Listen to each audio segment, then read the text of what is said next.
8 melhores carros da Hyundai. Para você que gosta de veículos da montadora, separei aqui algumas opções interessantes de bons veículos de boa confiabilidade mecânica, boa revenda, separados aqui em várias categorias diferentes para atender a todos os gostos e todos os bolsos. Então, se já gostou do tema, não esquece de deixar aquele like no começo do vídeo para fortalecer o canal, se inscreva se ainda não for inscrito. Eu sou o Paulo Silva e esse é o Bate-Papo Automotivo.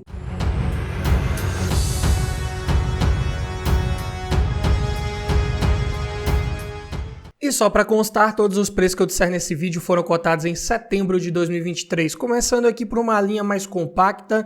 O primeiro deles aqui, um dos mais conhecidos da Hyundai, seria o HB20 versão Sense, 1.0 12 válvulas flex manual 2020, HB20 já de segunda geração, tabela R$ 58.377. O motor aqui que vem equipando esse carro é da linha Kappa e mais especificamente aqui nesse modelo eu coloquei com a versão aspirada, que é um motor 3 cilindros que tem sim uma forte tendência de envelhecer bem aí no longo prazo, se tornar um bom motor confiável e mesmo sendo um 3 cilindros que muita gente tem medo, tem um pouco de receio, mas pode ser sim uma boa opção de motor confiável. Aqui de duplo comando de válvulas no cabeçote, acionado por corrente, variador de fase para as válvulas de admissão e tuchos mecânicos. Potência de 75 cavalos na gasolina, 80 no etanol. Torque 9.4 kgfm na gasolina, 10.2 no etanol. Números razoáveis, condizentes com um carro de 989 kg hatch compacto, entregando uma relação de peso-potência de 12,4 kg por cavalo. Para a proposta desse carro, de ser um carro mais urbano, para o uso diário, tá ok, muito bom. Câmbio manual de 5 marchas, de excelentes engates, bem justos, precisos, e o porta-malas conta com bons 300 litros de capacidade e banco traseiro rebatível. Dá para levar ali até bagagens de 2 a 3 pessoas sem maiores problemas. Dá para utilizar esse carro no dia a dia, fazer as compras do supermercado tranquilamente. Medida de pneus 175/70/14, perfil um pouco mais alto para favorecer o conforto ao rodar, o que é ótimo. E falando de consumo, peguei aqui dados oficiais para passar para você. Na cidade é um carro que faz 9,1 km por litro com etanol, 12,8 na gasolina. Estrada 10,1 no etanol, 14,6 com gasolina. Podendo fazer até um pouco mais, principalmente na estrada, dependendo, claro, da sua forma de guiar, do trajeto e do trânsito também que você pegar. Versão Sense, que é uma versão ali mais de entrada, não chega a ser tão bem equipada assim, mas ainda já conta de série com direção elétrica, vidro elétrico nas portas dianteiras, travas elétricas, alarme, ar-condicionado, computador de bordo, duplo airbag frontal mais freios ABS, encosto de cabeça e cinto de 3 pontos para todos os ocupantes e Isofix. E ainda tinha os opcionais de controle de tração e estabilidade e assistente de partida em rampa. Então, até bem equipado, faltou ali, eu diria, a opção de vidro elétrico nas portas traseiras e retrovisores elétricos também, mas tirando isso, até que tá ok para uma versão mais de entrada. Sistema de som de série vinha com leitor USB, Bluetooth e comandos no volante. Também não tinha opção de central multimídia. Um carro 2020 poderia ter, não é verdade? Mas falando dos pontos positivos principais,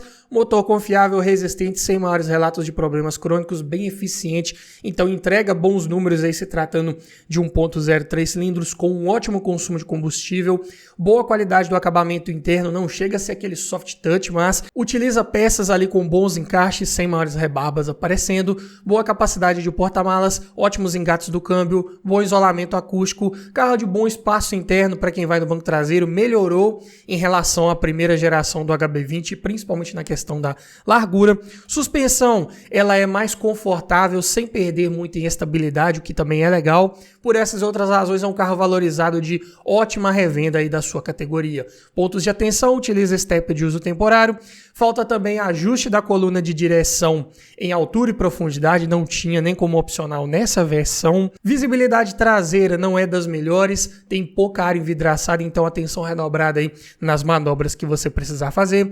Foi mal avaliado pelo Latin Cap de sua época, então também não é muito seguro em caso de colisão e pode ser considerado aí um carro caro pelo que ele entrega em equipamentos. É um carro que ainda está bem valorizado frente aos concorrentes, então é bom, você não perde muita grana com ele quando estiver pensando em revender, mas para comprar também vai ter que desembolsar um pouco mais aí. Passando para o segundo da lista, para você que quer pegar um HB20, mas o porta-malas desse hatch não te atende muito bem e a grana também tá um pouco curta, quer pegar um carro um pouco mais acessível, dá para pensar na sua versão sedã, que é o HB20S, versão Premium 1.6 16 válvulas flex manual 2014, tabela 48.770. Aqui já estamos falando do HB20 de primeira geração, mas na sua versão top de linha com motor 1.6, que é da linha Gama, duplo comando de válvulas no cabeçote acionado por corrente e variador de fase para as válvulas de admissão.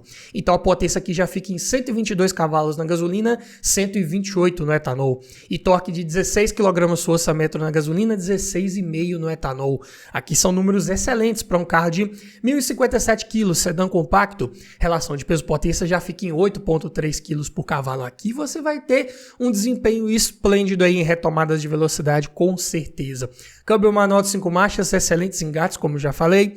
E o porta-malas aqui do sedã tem 450 litros de capacidade. Conta com banco traseiro rebatível e bipartido, caso você queira aumentar essa capacidade de carga ainda mais. E os pneus são nas medidas 185/60/15 nessa versão top de linha, bem comuns de encontrar no mercado hoje em dia. O consumo, naturalmente, vai ser um pouco mais elevado. Na cidade vai fazer 7,8 no etanol, 11,1 na gasolina em média. Na estrada, 8,7 no etanol e 12,8 km por litro com gasolina. Dá para fazer um pouco mais do que isso na estrada, ali em torno dos 14 km por litro, talvez, se você andar de forma tranquila. Mas para 1.6 aspirado, tá condizente aí com certeza. Versão top de linha, porém da primeira geração. Então vem de série com direção hidráulica, com ajuste de altura e profundidade, vidro elétrico nas 4 portas, travas e retrovisores elétricos, alarme, rodas de liga leve, ar-condicionado, computador de bordo, faróis de acendimento automático, duplo airbag frontal mais freios ABS, faróis de neblina isofix e sensor de estacionamento traseiro. Sistema de som tinha 2 modelos disponíveis. Um era um pouco mais simples e tinha o leitor de CD com conexão USB e comandos no volante. E o outro vinha com a conexão Bluetooth, mas perdia o leitor de CD. Então, você tem que escolher qual seria melhor para você. Mas, para a época, para a idade do carro, tá ok com relação à conectividade. Pontos positivos principais, outro motor aqui de excelente confiabilidade mecânica, bem resistente, não dá problema com facilidade, não quebra com facilidade, você cuidando da manutenção básica. Usa corrente de comando, então a manutenção a menos para você se preocupar, não precisa ficar trocando correia dentada ali periodicamente. Boa oferta de peças no mercado, motor utilizado por vários anos em vários outros veículos aí da linha Hyundai e Kia. Então, tudo você consegue resolver nesse carro com facilidade. Bom desempenho, bom consumo de combustível, excelentes engates do câmbio, bom acabamento interno, excelente capacidade de porta-malas e por essas e outras razões, carro também de ótima revenda, bem valorizado. Pontos de atenção, conta também com step de uso temporário, suspensão traseira costuma bater fim de curso com facilidade, estoura muito fácil ali, amortecedor, batentes, o que é algo para ficar ligado. Várias reclamações de farol ruim desse carro, ele conta com apenas uma parábola ali de iluminação, então quando você usa o farol alto baixo, apaga automaticamente, o que pode prejudicar um pouco a iluminação ali, mas no geral tem várias reclamações aí de ineficiência desse conjunto óptico. Também um carro baixo em relação ao solo, costuma raspar com facilidade.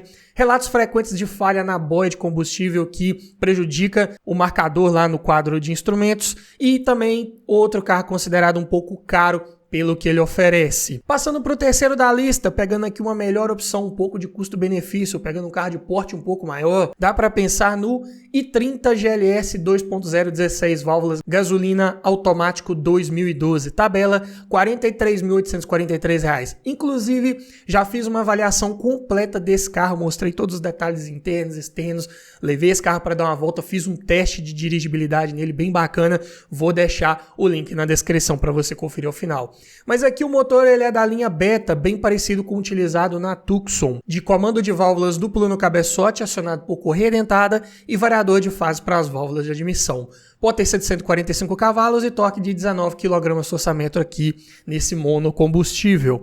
O i30 é um hatch médio de 1.327 kg, relativamente pesado, mas ainda assim a relação de peso-potência fica em bons 9,2 kg por cavalo. O motor tem desempenho de sobra para proporcionar ainda boas respostas ao acelerar, mesmo equipado aqui com câmbio automático de 4 velocidades, o A4CF1, acoplado ao motor conversor de torque, garante arrancadas e trocas de marchas aí suaves, sem trancos, como todo bom câmbio convencional deve ser, só que ele acaba jogando contra um pouco na questão do consumo de combustível. Porta-malas é pequeno, 340 litros de capacidade, conta com banco traseiro rebatível e bipartido. Pneus nas medidas 225, 45, 17, aro grande, pneus largos, perfil baixo, jogam contra na questão do conforto ao rodar, mas em compensação favorecem na estabilidade e capacidade de escoar água da chuva também. Consumo na cidade 8,9 km por litro, na estrada 10,1. Infelizmente não tem dos melhores consumos aí. Mas é um carro até bem equipado. Aí de série já vem com direção elétrica, com ajuste de altura e profundidade, vidro elétrico nas 4 portas, travas e retrovisores elétricos com rebatimento nessa versão GLS, além de alarme, rodas de liga leve, ar-condicionado com saída de ar para o porta-luvas, computador de bordo, controlador de velocidade, faróis e limpadores de acionamento automático, duplo airbag frontal mais freios ABS, encosto de cabeça para todos os ocupantes e faróis de neblina. E opcionalmente ainda dava para vir equipando esse carro com ar-condicionado digital, bancos de couro, teto solar elétrico, duplo airbag lateral mais duplo airbag de cortina, controle de tração e estabilidade, assistente de partida em rampa e sensor de estacionamento traseiro. E o sistema de som já vinha de série com leitor de CD USB e comandos no volante. Então, vai pegar um i30 desse de primeira geração, tente pegar um que tenha pelo menos a maioria desses opcionais já instalados para te dar mais conforto, comodidade, conveniência a bordo, te entregar uma melhor tecnologia embarcada e também facilitar a revenda desse carro. Diga-se de passagem, o valor desse carro na tabela FIPE não muda se for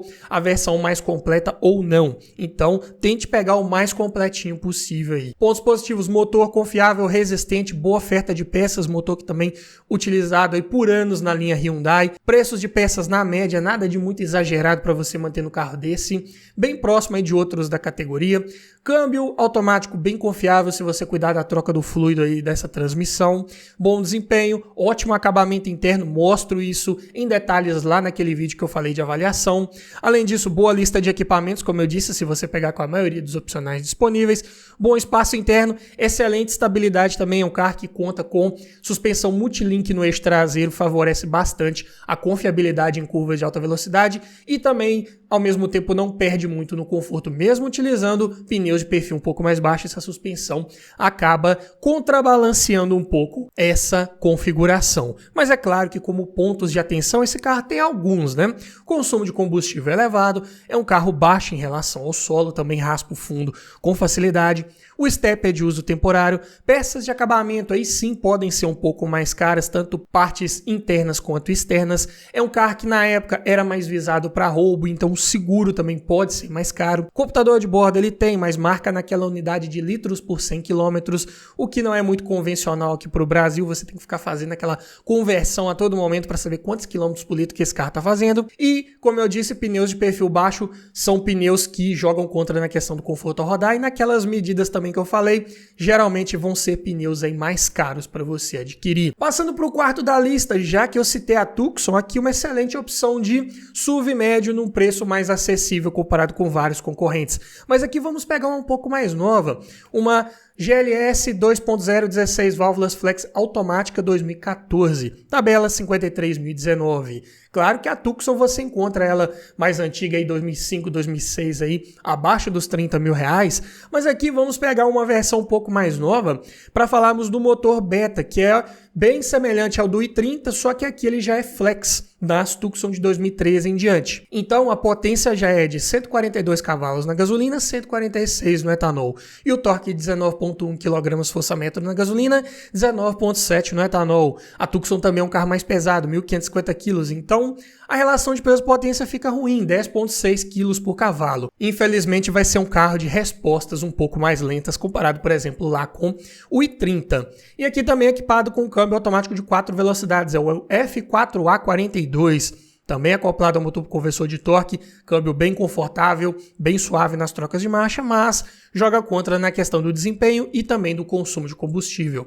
Só que a Tucson tem um excelente porta-malas de 528 litros de capacidade, conta também com banco traseiro rebatível e bipartido. Pneus são nas medidas 235, 60, 16, outros aqui de medidas que você vai encontrar com preços bem mais elevados aí para comprar. Consumo na cidade 5.2 no etanol, 7.2 na gasolina. Estradas 6.6 no etanol e 9.1 na gasolina. De fato, aqui é um carro de consumo mais elevado.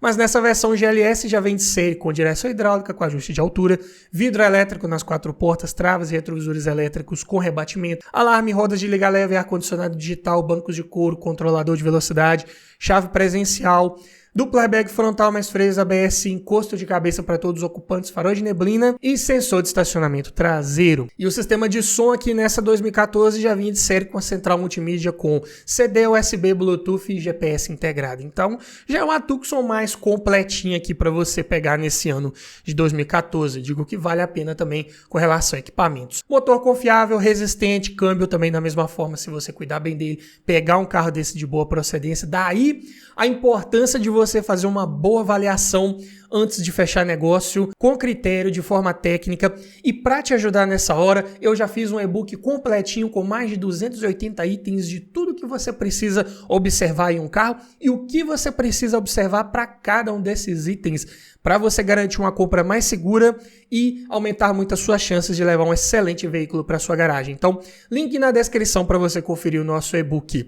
Mas aqui um carro com uma boa lista de equipamentos, bom acabamento interno, boa qualidade ali dos encaixes entre as peças, nada de rebarbas aparecendo, bom espaço interno para quem vai no banco traseiro, carro confortável rodar, outro que usa multilink na traseira, então ainda consegue aliar boa estabilidade com bom conforto ao rodar, carro de boa altura do solo, mínimo que se espera de um SUV, ainda mais de porte médio, boa oferta de peças no mercado, ficou por anos aí em linha, então sem problemas para encontrar peças, e outra opção de veículo aí Hyundai bem valorizado, de ótima revenda que você pode levar para sua garagem. Mas como pontos de atenção, o desempenho vai ser um pouco fraco, o consumo de combustível é elevado, pneus caros, como já mencionei, falta computador de bordo e ponteiro de temperatura ali no quadro de instrumentos, que eu considero importante, que tem ainda mais em carros de porte médio. E essa suspensão traseira multilink, ela é muito boa, consegue unir o melhor dos dois mundos entre estabilidade e conforto, só que ela cobra seu preço.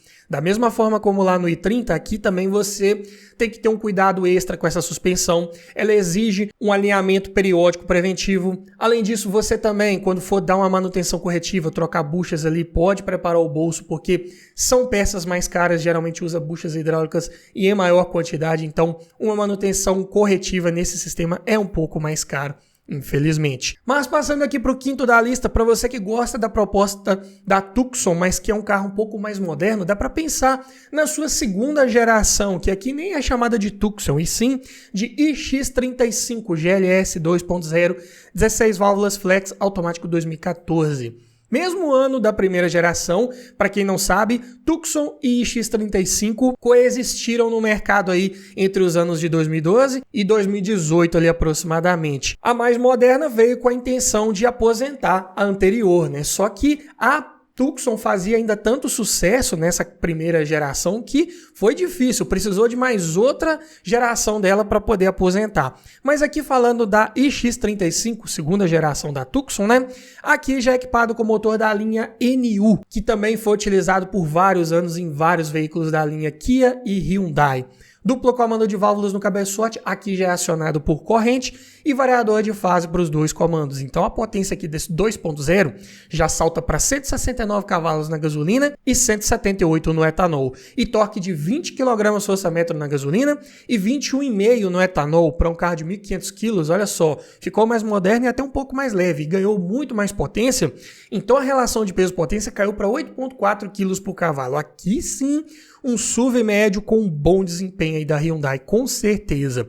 E também com um câmbio mais moderno, moderno, saiu de linha aquele F4A42 de 4 marchas e entrou o A6M F1 de 6 marchas, que também vinha em vários outros veículos aí da montadora. Acoplado ao motor também com conversor de torque, outro câmbio aqui bem confiável, bem resistente, bem dimensionado para esses motores da linha NU. Já o porta-malas, entretanto, diminuiu de capacidade, foi para 465 litros. Conta também com banco traseiro rebatível e bipartido, mas aqui dá para levar bagagens da família toda ainda com certa tranquilidade.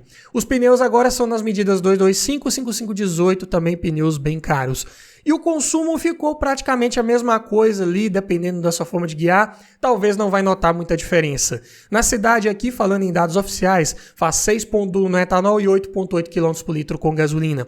Estrada 7,3 no etanol, 10,5 na gasolina. Não tem como ser um carro muito econômico, infelizmente. Mas entrega até uma boa lista de equipamentos. De série vem com direção elétrica, com ajuste de altura e profundidade, vidro elétrico nas 4 portas, travas e retrovisores elétricos com rebatimento, alarme, rodas de liga leve, ar-condicionado, computador de bordo, duplo airbag frontal ABS, encosto de cabeça para todos os ocupantes e faróis de neblina. E opcionais de bancos de couro, controlador de velocidade, faróis de acendimento automático, teto solar elétrico panorâmico, chave presencial mais assistente de partida em rampa, com controle de descida e sensor de estacionamento traseiro. Sistema de som vinha de série com leitor de CD, comandos no volante e GPS integrado. Então aqui já uma central multimídia, que ainda podia ser de outro modelo como opcional e acrescentava conexão USB, Bluetooth e câmera de ré. Então, eu digo que vale a pena você pegar uma X35 se pegar com a maioria desses opcionais disponíveis. Se pegar só com os itens de série, ela fica devendo muito ainda em equipamentos, infelizmente. Mas entrega um excelente conjunto mecânico bem confiável, resistente, tanto de motor, suspensão, câmbio, freios. Mas lembrando, não estou dizendo que é um conjunto mecânico barato de manter. Vai ter o seu preço um pouco mais elevado de peças, mão de obra também. Mas é um veículo que não costuma quebrar com facilidade se você cuidar ali da manutenção básica. Bom desempenho, bom espaço interno para quem vai no banco traseiro, boa qualidade do acabamento, boa altura do solo também e ótima lista de equipamentos se você pegar com a maioria dos opcionais. Pontos de atenção para ficar ligado nessas X35. Eu citei aqui, por exemplo, uma 2014, que já era fabricada, montada aqui no Brasil. As 2013 ou anteriores, ali 2012 também, tinham mais equipamentos, elas vinham importadas diretamente da Coreia do Sul. Elas vinham, por exemplo, já com controle de tração e estabilidade, duplo airbag lateral, mas duplo airbag de cortina e ar-condicionado digital. Então, nessas 2014, perdeu alguns itens bem interessantes. Seria interessante tentar pegar uma importada, que não muda muito na questão da manutenção. Mais especificamente, uma 2013 seria interessante porque já vem com esse motor da linha NU e com todos esses equipamentos extras. Além disso, apesar da Hyundai dizer que esse carro vinha com computador de bordo, só que ele é um computador bem restrito, não tem todas as funções que a gente está acostumado. Por exemplo, ele não marca consumo médio, que seria a função mais importante de um computador de bordo, na minha opinião. O que vem nesse computador de bordo da X35 é apenas a função de tempo percorrido, velocidade média e distância percorrida. Isso, para mim, é um odômetro melhorado, então falta um pouco, peca nessa parte. Além disso, freio de estacionamento é do tipo pedal, quem não gosta dessa solução pode reclamar também. Consumo de combustível elevado, manutenção, como eu disse, é cara. O seguro, consequentemente, também vai ser caro. Um carro de peças de acabamento externas ali, principalmente, bem caras. Por essas e outras razões de revenda mais difícil. Não é à toa que não conseguiu emplacar e desbancar a geração anterior aí da Tucson, não é verdade? Então, vale esse comparativo aqui para você botar na balança e ver qual das duas opções seria melhor para o seu tipo de uso, não é verdade? Passando aqui para o sexto da lista, para você que ainda quer ficar nessa pegada de SUV, mas quer um carro de porte ainda maior, com mais desempenho.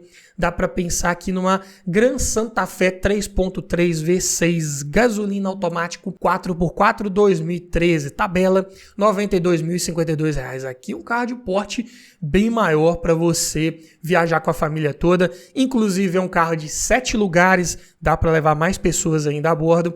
E aqui já vem equipado com o motor da linha Lambda, que é o mesmo do Azira de terceira geração aqui no Brasil, também do Cadenza e do Sorento. Duplo comando de válvulas no cabeçote acionado por corrente e variador de fase para as válvulas de admissão. Potência de 285 cavalos e torque de 34,1 kgfm. É o mínimo para um carro desse de 1.839 kg, relação de peso-potência em esplêndidos 6,4 kg por cavalo. Retomadas de velocidade sem sustos aqui com esse carro, com certeza.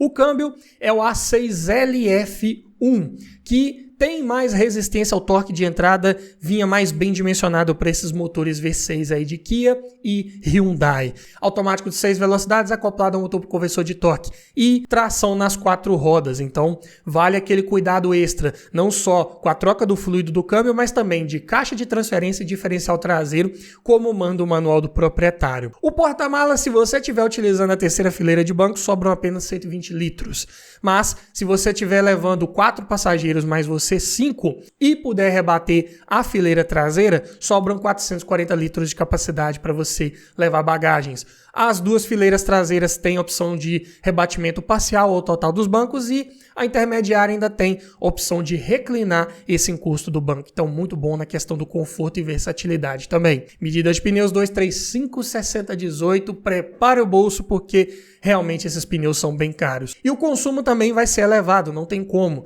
6,7 na cidade e 7,8 km por litro na estrada. Motor V6, carro de mais de 1.800 kg de peso, não tem como ser econômico. Mas a lista de equipamentos aqui de série já vem com direção hidráulica com ajuste de altura e profundidade, vidro elétrico nas 4 portas, travas e retrovisores elétricos, alarme, roda de liga leve, ar-condicionado digital de 2 zonas, com saída para o porta-luvas e para o banco traseiro, além de banco do motorista com ajuste da lombar, controlador de velocidade, duplo airbag frontal mais duplo airbag lateral, mais freios ABS, cinto de 3 pontos apoio de cabeça para todos os ocupantes, controle de tração e estabilidade, farol de neblina e controle de descida. E ainda tinha os opcionais de bancos de couro, banco do motorista e passageiro dianteiro com ajustes elétricos, faróis limpadores de acionamento automático, teto solar elétrico, chave presencial, duplo airbag de cortina, mais câmera de ré e sensor de estacionamento traseiro. E a terceira fileira de bancos também vinha como opcional, então você consegue encontrar Gran Santa Fe aí com 5 lugares apenas, o que é algo para ficar ligado. E também na parte de equipamentos eu digo que grande maioria deles, ainda mais alguns ali bem interessantes, bem comuns de outros carros concorrentes, aqui na Gran Santa Fe só vinham como opcionais. Então, outro aqui para você procurar com um pouco mais de calma, tentar pegar o mais bem equipado possível. Na parte de som de série vinha com leitor de CD, USB, Bluetooth e comandos no volante. E opcional de central multimídia que acrescentava DVD player e GPS nativo. Pontos positivos: motor confiável, resistente se você cuidar bem dele, mas é outro aqui de manutenção cara. Excelente desempenho, ótimo acabamento e espaço interno para quem vai ali no banco traseiro principalmente. Boa qualidade dos materiais utilizados ali em toda a parte interna, além de um bom conforto ao rodar mínimo que se espera de um carro de proposta mais familiar. Boa lista de equipamentos desde que você pegue também com a maioria dos opcionais disponíveis, como já falei. Pontos de atenção: consumo de combustível elevado, computador de bordo sua marca naquela unidade de litros por 100 km. O step vem localizado embaixo do veículo, é de ruim acesso, ruim de tirar, ruim de colocar de volta. Peças, de uma forma geral, são caras, tanto mecânicas quanto de acabamento. O seguro desse carro tende a ser mais caro. E também tem aquele cuidado extra que eu já mencionei com carros de tração 4x4 lá na troca preventiva dos fluidos aí desse sistema de transmissão. Passando aqui para o sétimo da lista, para você que gosta de uma pegada de um sedã médio, dá para pensar no esquecido Elantra GLS 2.0 16 válvulas flex automático 2014, aqui na sua primeira geração, porém já após o seu primeiro facelift. Tabela R$ 63.522, bem mais barato que Corolla e Civic aí principalmente. O motor é o mesmo da linha NU utilizado lá no X35, então mesmos números de potência e torque como você pode ver aí por escrito na tela. Só que o Elantra ele é bem mais leve, pesa 1.194 kg, então a relação de peso-potência aqui fica melhor ainda. 6,7 kg por cavalo. É um carro que entrega respostas excelentes aí, com certeza. Próximo de uma Gran Santa Fe de mais de 1.800 kg. Aqui, esse motor NU 2.0 no Elantra casou muito bem. E também com um câmbio automático de 6 velocidades, mesmo lá da X35, bem dimensionado aí para não quebrar quando você exigir um pouco mais de desempenho. Mas é claro que, como qualquer câmbio automático, automático exige sua manutenção preventiva ali de troca de óleo. Porta-malas tem 420 litros de capacidade, ele é ok, tendendo a ser um pouco pequeno para a categoria, mas conta com o banco traseiro rebatível e bipartido. Medida de pneus 205, 60, 16, não são tão comuns para esse aro. Aqui nesses 205 tem um perfil um pouco mais alto para tentar melhorar um pouco do conforto ao rodar. E o consumo na cidade, aqui em dados oficiais, faz 6,3 km por litro com etanol, 9,5 com gasolina. Estrada 9,1 no etanol e incríveis 3,4 com gasolina em dados oficiais. Pode ser que na prática você consiga números um pouco melhores, mas é um motor que tende a gastar um pouco mais de combustível. Você tem que andar de forma bem tranquila para conseguir essas médias melhores aí que eu citei. E na lista de equipamentos aqui de série, versão GLS já vem com direção elétrica com ajuste de altura e profundidade, vidro elétrico nas 4 portas, travas e retrovisores elétricos com aquecimento dos espelhos externos, além de alarme, rodas de liga leve, ar-condicionado digital de 2 zonas, computador de bordo, controlador de velocidade, bancos de couro, faróis e limpadores de acionamento automático, chave presencial, 6 airbags mais ABS, controle de tração e estabilidade, faróis de neblina, assistente de partida em rampa e sensor de estacionamento dianteiro e traseiro. E o sistema de som já vinha com a central multimídia com leitor de CD, USB, Bluetooth, comandos no volante, GPS integrado, câmera de ré e DVD player, bem completinho se tratando de um 2014, que tem como principais pontos positivos a sua confiabilidade mecânica, da mesma forma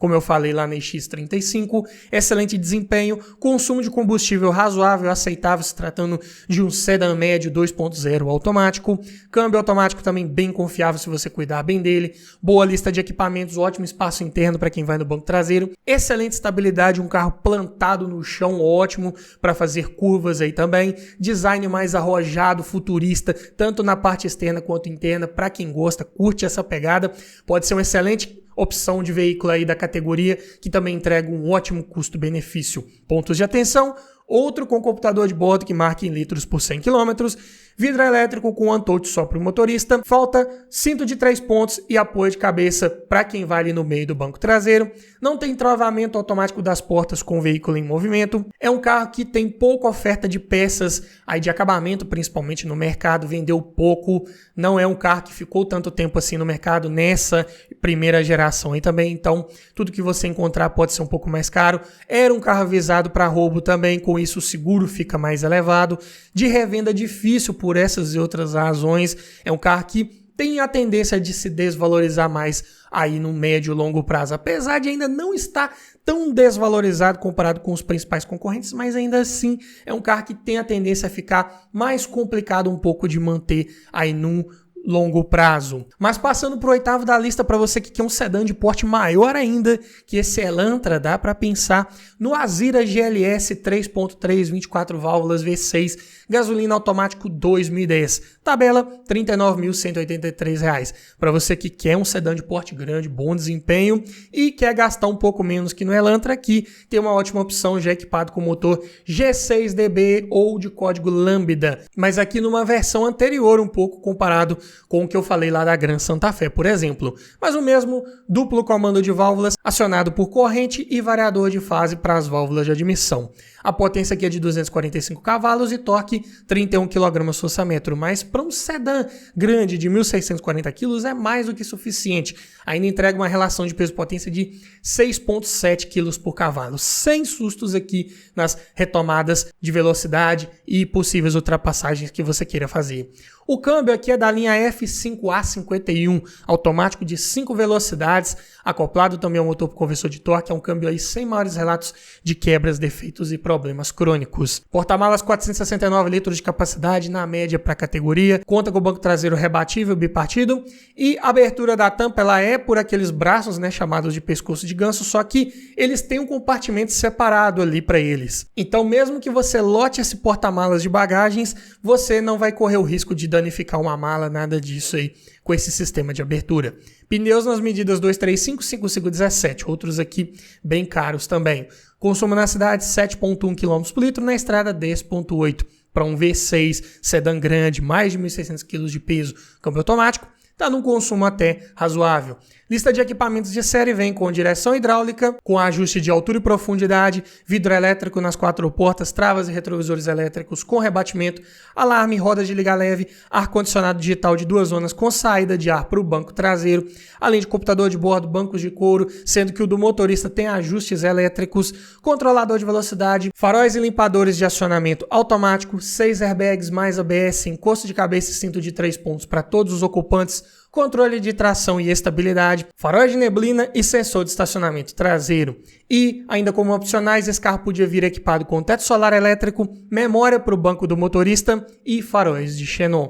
Sistema de som aqui ele é um premium da Infiniti de melhor qualidade, conta com as conexões de CD, USB e comandos no volante. Pontos positivos principais de um Azira desse é o seu motor confiável, também bem resistente. Me arrisco a dizer que dos V6 que temos no nosso mercado, é um dos mais confiáveis que temos aí para você que gosta dessa pegada, vai ser um dos de melhor confiabilidade com certeza. Excelente desempenho, carro confortável a rodar, suspensão que também consegue equilibrar uma ótima estabilidade com bom conforto, multilink na traseira da mesma forma. Além disso, carro de ótimo espaço interno para quem vai no banco traseiro, excelente qualidade do acabamento interno, ótimo isolamento acústico, boa lista de equipamentos.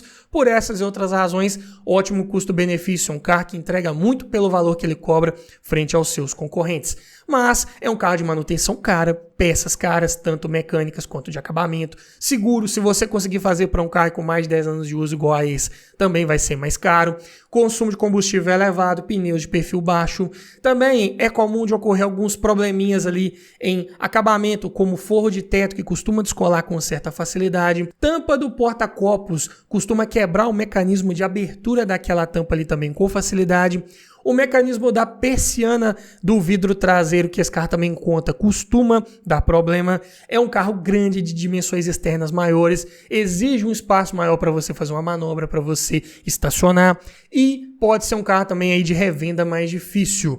Dentre a sua categoria dos sedãs grandes, ele é de melhor revenda comparado, por exemplo, com um Fusion, um Accord e um Camry. Mas comparado com outros carros do mercado, por exemplo, com um HB20, uma Tucson, é um carro que você vai ter que ter um pouco mais de paciência para encontrar um comprador. Mas me diga você, frente a toda essa análise, todas essas sugestões, qual desses você levaria para sua garagem? Ficou faltando algum outro carro interessante da Hyundai que eu não trouxe aqui, poderia estar nessa lista também?